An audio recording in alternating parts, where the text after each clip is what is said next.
હે ગોકી, આજકાલ કરતા આપણા લગ્નને કેટલા વર્ષ થઈ ગયા એનો વિચાર તો કર. માત્ર તું જ નહીં પણ કોઈક વાર હું કોઈ કામ કરાવવા માટે તને ખોટા ખોટા મસ્કા મારું કે કોઈ વાત છુપાવું અને તને ખબર ના પડે એવું બને. તો પછી તમને જ્યારે બધી ખબર જ છે તો પછી તમને એ પણ ખબર હશે કે તમારો આ નિર્ણય મને જરાય નથી ગમ્યો. તો પણ તમારે તમારો નિર્ણય નથી જ બદલવો ને. ના ગોકી, માધુરીએ આપણી કોમલની બાબતમાં જે કંઈ કર્યું છે ને એ કારણસર એને એક નાનકડો બ્રેક આપવો તો ખૂબ જ જરૂરી છે. અત્યારે જો એને આ ચમકારો નહીં બતાવીએ ને તો એની હિંમત ખુલી જશે ગોકી. કાલ સવારે એ આરવ અને આયેશાના મામલામાં પણ દખલ કરશે જ. એટલે એને જવા દે ગોકી. પણ બેન, દીકરી, ભાણેજ એમના માટે આપણે જેટલું કરીએ એટલું ઓછું જ પડે. ગોકી, આ ડિસિઝન મેં તારા કે મારા માટે નહીં પણ કોમલ અને માધુરીના ભવિષ્ય માટે પણ લીધું છે. તને શું લાગે છે કે માધુરી અહીંયા રહે તો મને ભારે પડે? અરે આખી જિંદગી રાખવી પડે ને તો પણ મને તકલીફ થાય એમ નથી. પણ એણે પોતાના લગ્નને પણ એક મોકો તો આપવો પડે ને. જે થાય છે એ સારા માટે થાય છે એમ માન. ઓય કુકી, આટલી બધી ઉદાસ નહીં થા. બહુ જલ્દી તારી આ લાડકી નણંદમાના પગલા ફરી પાછા આપણા ઘરમાં કરાવીશ. પણ કાલે સવારે ભારે તો ભારે હૈયે તારે એને વિદાય આપવાની તૈયારી તો કરવી જ પડશે. તું હસી. Thank God. મને તો એમ હતું કે માધુરીની કન્યા વિદાયના દુઃખમાં તું હસવાની પણ બાધા લઈ લઈશ. ના ના, હું કોઈ બાધા આખડી નહીં લઉં. બસ પણ તમે સાચું કહો છો ને, માધુરી બેન પાછા જ્યારે પણ આવશે તમે એની સાથેના અબોલા દૂર કરી દેશો ને. હા ઘોઘી રાણી, તમારી આ બધા લોકોને જે માફ કરી દેવાની આદત છે ને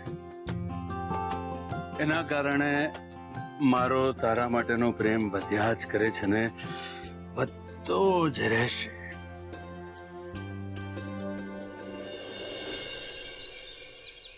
હે ઠાકોરજી, આટલી બધી મુસીબતો વચ્ચે અમારી નૈયા આ બાદ પાર ઉગારવા બદલ તમારો ખૂબ ખૂબ આભાર.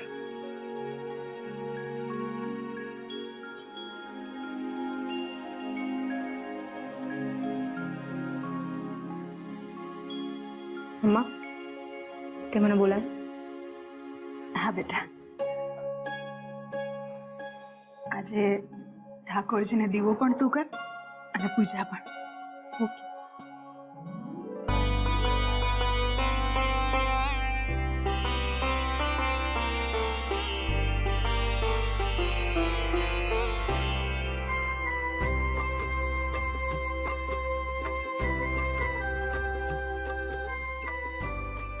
Really very sorry.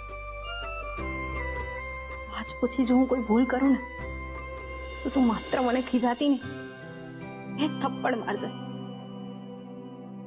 હું પોતે તને આ કરું છું. પણ મને પૂરો વિશ્વાસ છે કે હવે આવો વારો જ નહીં આવે. આલે તારો નવો મોબાઈલ. તને પેલો હેરાન ના કરે ને એટલે જ અમે લઈ લીધો તો. પણ મમ્મા, મને હેરાન તો કરશે જ ને, એટલે આ ફોન તું જ રાખ. એ તને હેરાન કરશે એ ડરથી તું આખી જિંદગી ફોન નહીં વાપરે. એ તને ફોન કરે ત્યારે તારે એને શું કહેવાનું છે, કઈ રીતે કહેવાનું છે એ તને ખબર છે ને? યસ મમ્મા, એનો ફોન આવે એટલી વાર છે. એના સવાલોના હું એવા જવાબ આપીશ જે ક્યારેય નહીં ભૂલે.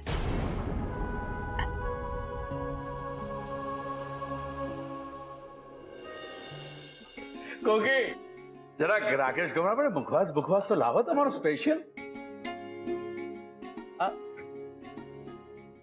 આ છે અમારી કોકીની સ્પેશિયાલિટી. You must try. બસ બસ બસ. આવજો.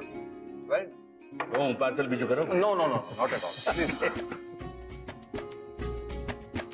ચાલો ભાભી, હું રજા લઉં છું. આલો, આ મારા તરફથી તમારા માટે. અરે ભાભી, આ શું છે? હું કઈ આ વાળીને થોડી જાઉં છું કે આ બધું આપવાનું હોય. પણ પિયરથી બહેન કે દીકરી ખાલી હાથે તો ન જ જવા દેવાય ને.